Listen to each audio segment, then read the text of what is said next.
Uma sacolinha plástica parece inofensiva. Mas você consegue imaginar o estrago que bilhões delas podem fazer ao meio ambiente? É isto que está acontecendo. Em Belo Horizonte, são usadas 450 mil sacolinhas por dia. Somando em um ano, são 157 milhões. É muita coisa. Se amarrarmos umas às outras, é possível dar uma volta ao redor do nosso planeta. Isso só com as sacolas plásticas usadas em BH. Imagine com as usadas em Minas Gerais, no Brasil e no mundo. As 210 mil toneladas de plástico usadas para fabricar as sacolinhas no Brasil correspondem a 10% do lixo do país.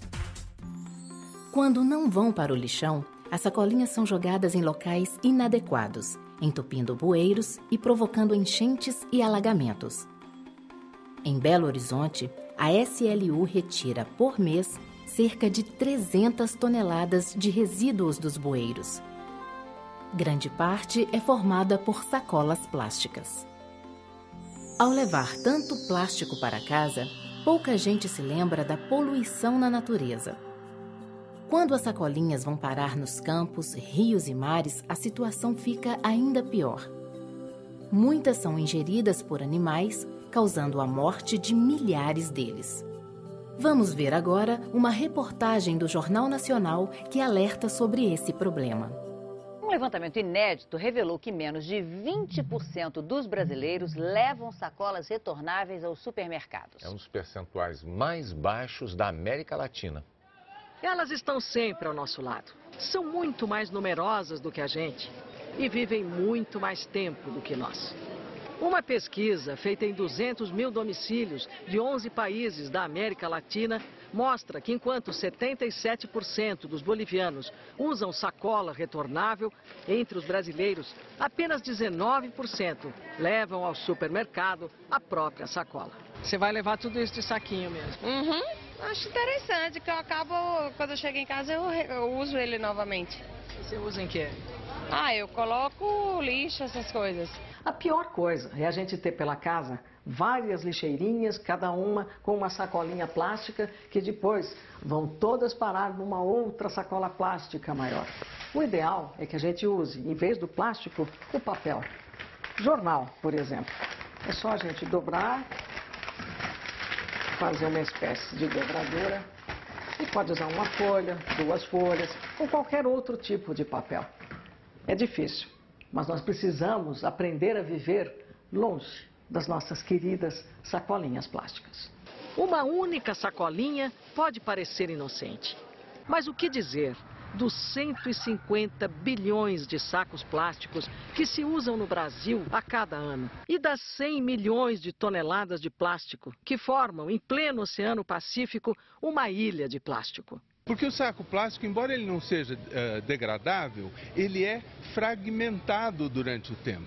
E esses pequenos fragmentos são comidos, por exemplo, pelas bactérias. Quem come as bactérias vão estar comendo plástico e o outro também, até que nós estamos comendo plástico hoje. Dá para afirmar que nós estamos comendo plástico? Não há dúvida nenhuma que nós estamos comendo o plástico processado por bactérias, processado pelos peixes, processado por animais que estão em contato com o plástico já fragmentado. Você sabia? Para fazer sacolas plásticas, são usados recursos naturais não renováveis, como petróleo e gás natural. Nesse processo, são liberados líquidos e gases tóxicos, poluindo o meio ambiente. As sacolas de plástico descartadas tornam os lixões e aterros sanitários impermeáveis, dificultando a biodegradação de materiais orgânicos e o acúmulo de metano, gás muito mais danoso que o CO2. 80% das embalagens são descartadas depois de serem utilizadas apenas uma vez. Assim, 1/3 do lixo doméstico é composto por embalagens desnecessárias. As consequências do uso excessivo de plástico já podem ser vistas nos oceanos. Vamos ver agora uma matéria do Fantástico. Está ameaçado pela poluição. Bem aqui entre o litoral da Califórnia e o Havaí, uma enorme área ganhou um triste apelido, o lixão do Pacífico. Levadas pela corrente marítima, toneladas e toneladas de sujeira produzidas pelo homem se acumulam no lugar que já foi um paraíso. Um oceano de plástico, uma sopa intragável de tamanho incerto, a aproximadamente 1.600 quilômetros da costa, entre a Califórnia e o Havaí. E que, segundo estimativas, seria maior do que a soma de São Paulo, Rio, Minas e Goiás. É o Pacífico, o maior dos oceanos agredido pela humanidade, onde a humanidade raramente chega. Plástico e plâncton, lixo e alimento, tudo misturado. Poluindo o paraíso, confundindo as aves, criando anomalias, como a tartaruga que cresceu com um anel de plástico em volta do casco e matando os moradores do mar. Mas qual será, afinal, o tamanho dessa gigantesca massa de lixo que se acumula no Oceano Pacífico? Será que ainda há tempo para limpar tudo isso?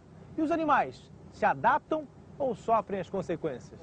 Charles Moore viajava pelo Pacífico entre o Havaí e a Califórnia quando resolveu arriscar um novo caminho. Foi perturbador, lembra o capitão. Dia após dia não vimos uma única área onde não houvesse lixo, e tão distantes do continente. Como um descobridor nos tempos das navegações, Charles Moore foi o primeiro a detectar a massa de lixo e batizou o lugar de Lixão do Pacífico. Primeiro viu pedaços grandes de plástico, muitos deles transformados em casa para os mariscos.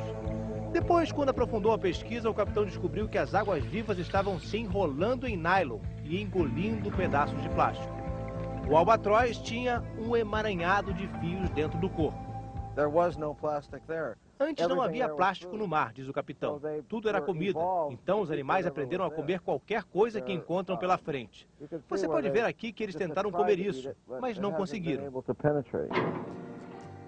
Com a peneira na popa, o capitão e sua equipe filtram a sopa de plástico e fazem medições.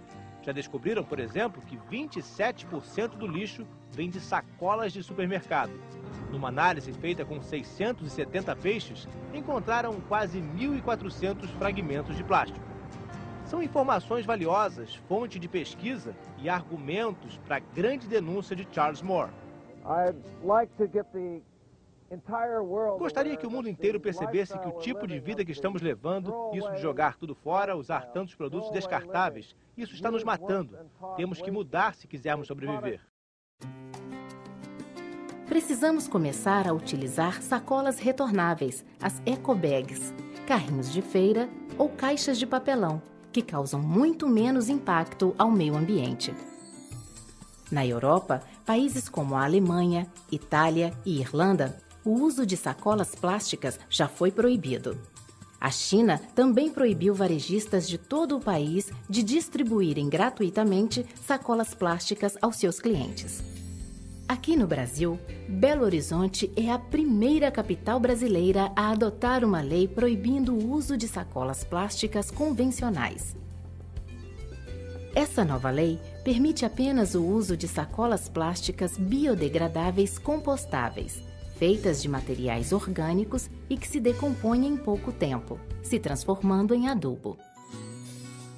A lei estimulou também o lançamento de uma campanha abraçada por todas as entidades do comércio de BH, com o apoio da Prefeitura Municipal, PROCONs e Movimento das Donas de Casa e Consumidores de Minas Gerais. Com a campanha, até mesmo a única sacola plástica permitida vai virar peça de museu. Cada consumidor leva sua sacola retornável quando vai fazer compras. Caso se esqueça de sua sacola, o consumidor encontra vários modelos nas lojas a preços acessíveis. E, em último caso, também a sacolinha plástica biodegradável compostável para comprar na loja.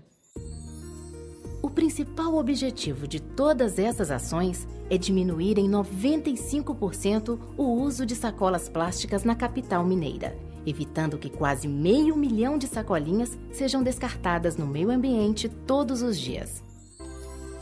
Com a participação de todos, as futuras gerações de belo-horizontinos encontrarão uma cidade mais limpa e sustentável.